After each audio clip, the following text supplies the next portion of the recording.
တကားတော့ဘာဘီဆိုတဲ့အမျိုးသမီးလေးတယောက်ကကလေးငယ်လေးကိုတစ်ပင်နေစိုက်ခိုင်းနေပါရီကလေးငယ်လေးကလည်းသူတို့ကြိုက်ကြတဲ့ပင်လေးကိုရွေးပြီးတော့ကိုယ်တိုင်စိုက်ကြပါရီအဲဒီမှာတော့အမ်မာဆိုတဲ့ကလေးငယ်လေးကအသေးဆုံးပင်လေးကိုရွေးပြီးတော့စိုက်ဖို့လုပ်နေချိန်ပါပဲဘေးကကလေးငယ်လေးကအမ်မာကိုဒီလိုနဲ့အပင်ကိုရွေးလို့ဝိုင်းပြောနေကြကြပါရီဒီလိုနဲ့ပဲဘာဘီဆိုတဲ့အမျိုးသမီးကကလေးငယ်လေးတွေကိုအမ်မာရဲ့အပင်လေးကအလှကြောင်းနေအသေးဆုံးရာလေးကပဲအကြီးမားဆုံးပြောင်းလဲမှုကိုလုပ်ပေးနိုင်တဲ့အကြောင်းပြောပြလိုက်ပါရီဘာဘီကကလေးငယ်လေးကိုအလွန်သိငယ်တဲ့ဖိုင်လာဘီကလေးရဲ့ပုံမြင်ကိုလည်းပြောပြလိုက်ပါရီအဲ့ဒီပုံမြင်လေးထဲမှာတော့လူတွေနဲ့ဝေးလံတဲ့နေရာတနေရာမှာထွိုင်လာပီလေးရှိကြပြီးတော့သူတို့လေးကအပင်လေးတွေကိုစောင့်ရှောက်ပေးနေကြတာဖြစ်ပါရ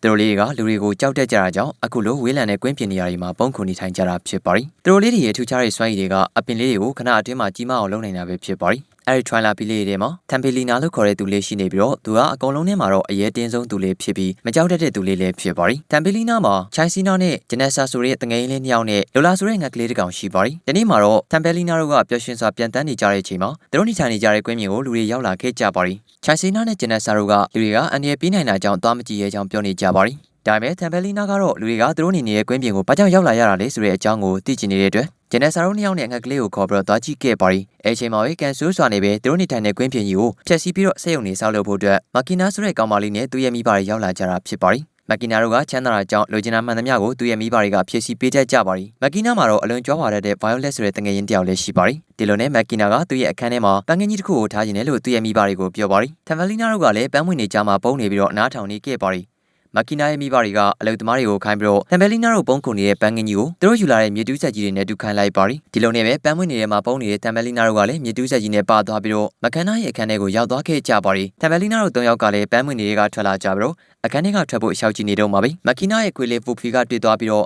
တမ်ဘယ်လီနာတို့၃ယောက်ကိုလိုက်ကြိုက်တာကြောင့်ထွက်ပြေးနေခဲ့ရပါရီအဲချိန်မှာပဲစူညံနေကြတာကြောင့်အခန်းထဲကိုမကီနာရောက်လာပြီးတော့ရှောက်ကြည့်ပြီးမြဲဘာမှမတွေ့တာကြောင့်သူ့ရဲ့တငယ်ချင်းဗိုင်ယိုလင်နဲ့ဖုန်းပြောကတယောက်ကိုတယောက်အပြိုင်ဆိုင်ကြွားဝါနေခဲ့ကြပါရီမကီနာကသူ့ရဲ့မိဘတွေကစက်ယုံနေစားဖို့အတွက်ကွင်းပြင်တစ်ခုကိုဖျက်ဆီးပြမယ့်အကြောင်းကိုဗိုင်ယိုလက်ကိုကြောက်ဝါနေတဲ့အကြောင်းကိုတမ်ဗလီနာကကြားသွားခဲ့ပါရီသူတို့နေထိုင်တဲ့ကွင်းပြင်ကိုဖျက်ဆီးပြမယ့်အကြောင်းကိုကြားသွားတဲ့တမ်ဗလီနာကစိတ်ဆိုးသွားပြီးတော့မကီနာကိုမဖျက်ဆီးပြဖို့နဲ့သူတို့နေထိုင်တဲ့နေရာဖြစ်ကြောင်းစကားသွားပြောလိုက်ပါရီမကီနာကလည်းတမ်ဗလီနာကိုတွေ့လိုက်တဲ့အခါမှာတော့အလွန်တင်းကြတာကြောင့်ထူးဆန်းတဲ့အယုတ်ထင်ပြီးတော့တမ်ဗလီနာပြောတာကိုဂိမ်းမဆိုင်ပဲနဲ့လိုက်ဖမ်းနေခဲ့ပါရီဒီလိုနဲ့တမ်ဗလီနာကလည်းဂျန်နက်ဆာနဲ့ချန်စီနာတို့ကိုခေါ်ပြီးတော့အခန်းပြင်ကိုထွက်ပြေးနိုင်ခဲ့ပါရီအခန်းပြင်ရောက်တဲ့အခါမှာတော့တမ်ဗလီနာကချက်စီနာတို့နှစ်ယောက်ကိုသူတို့နေထိုင်တဲ့ကွင်းပြင်ကိုပြန်ပြီးတော့ဖျက်ဆီးဖြစ်ဖို့လုပ်နေတဲ့သူတွေကိုသွားကြည့်ခိုင်းခဲ့ပါရီသူကတော့ဒီမှာပဲကျင်ခဲ့ပြီးတော့ကူညီပေးမဲ့လူကိုရှာမယ်ဆိုတဲ့အကြောင်းပြောလိုက်ပါရီချက်စီနာတို့ကလည်းအန်ဒီရဲ့များတာကြောင့်မနေခဲ့ဖို့ပြောရမယ်တမ်ဗလီနာကတော့ညှင်းဆန်ခဲ့ပြီးတော့ချက်စီနာတို့နှစ်ယောက်နဲ့ငှက်ကလေးကိုကွင်းပြင်ကိုပြန်လွှတ်လိုက်ပါရီမကနာရဲ့မိဘတွေကလည်းကွင်းမြေကိုဖျက်ဆီးပြီးတော့အဆက်ယုံနေဆောက်ဖို့ဘလိုနီးနဲ့မှနောက်မဆိုးဖို့အလုပ်သမားတွေကိုလန့်ပြောနေခဲ့ပါရီမကနာကတော့သူ့ရဲ့တငယ်ချင်း Violet ကိုကြွားချင်တာကြောင့်တမ်ဗလီနာကိုလိုက်ရှာနေခဲ့ပါရီဒီလိုနဲ့ပဲမကနာကသူ့ရဲ့မိဘတွေစီကိုသွားပြီးတော့ Violet ကိုကြွားချင်ကြောင်းပြောပြလိုက်ပါရ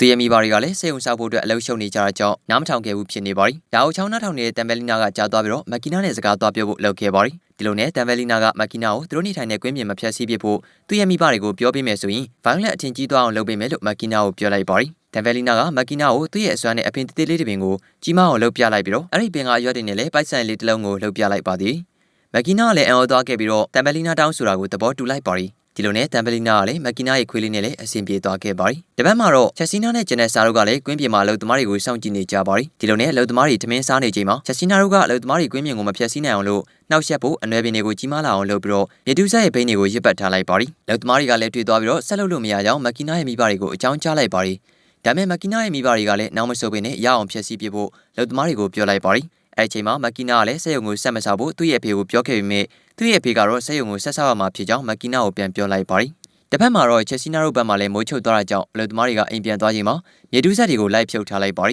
ီနောက်နေ့မနက်တမ်ဗလီနာကလည်းဆက်ယုံကိုဆက်မလုပ်ဘဲနဲ့ထပ်မံတားမြစ်ပေးဖို့အတွက်မကီနာကိုသွားပြောခိုင်းခဲ့ပါရီမကီနာကလည်းသွားပြောပေးဖို့လုပ်ပေမဲ့သူမိဘတွေကလည်းအလုပ်ရှုံနေကြတာကြောင့်မကီနာပြောတာကိုကြီးမဆိုင်နိုင်ဖြစ်နေကြပါရီဒီလိုနဲ့ပဲမကီနာကလည်း Violet နဲ့တွေ့ဖို့ထွက်သွားလိုက်ပါရီတပတ်မှာလည်းမြေတူးဆက်တွေကိုလှုပ်လို့မရလို့လက်သမားတွေကဒေါသထွက်နေကြပါရီဒါမဲ့လက်သမားတွေကလည်းလုံးဝနောက်မဆုတ်ခဲ့ပဲနဲ့ကွင်းမြေကိုဖျက်ဆီးဖို့ဆက်လုပ်နေကြပါရီမကီနာကလည်းသူ့မှာသာတမ်ဗလီနာလိုထူးခြားတဲ့ထွန်လာပီးလေးရှိနေတာကို Violet ကိုသာထုတ်ပြလိုက်သူ့ကိုထင်ကြီးသွားမှလို့တွေးမိပြီးတော့တမ်ဗလီနာကိုထုတ်ပြဖို့အတွက် Violet တို့ကိုဖုန်းဆက်ခေါ်လိုက်ပါရ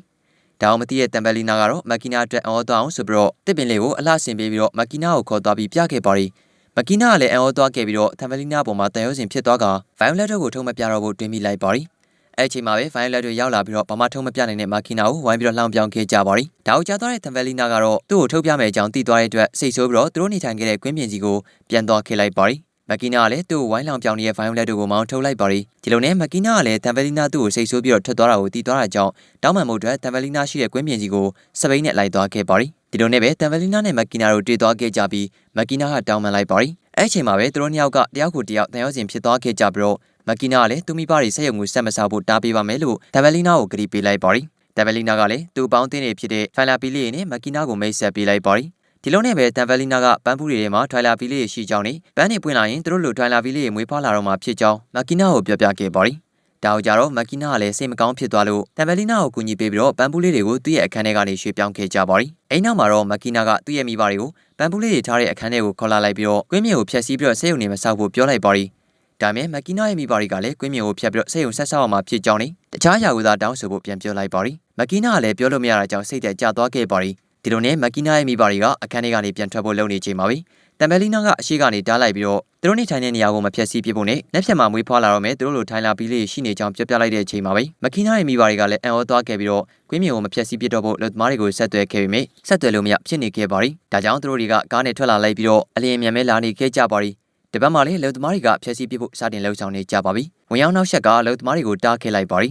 မက်ကီနာတို့ဘက်ကလည်းလမ်းမှာကားတွေပိတ်နေတာကြောင့်တမ်ဘယ်လီနာနဲ့မက်ကီနာကစပိန်နဲ့အမြန်ထွက်လာလိုက်ပြီးတော့သူရဲ့မိဘတွေကတော့ကားနဲ့ပဲနေခဲ့လိုက်ပါရီအဲ့ချိန်မှာချက်စီနာတို့ကလည်းနေကြပန်းပွင့်ကြီးကိုကြီးမားအောင်လုပ်ပြီးတော့လူသမားတွေကိုကြောက်လန့်လိုက်ပါရီ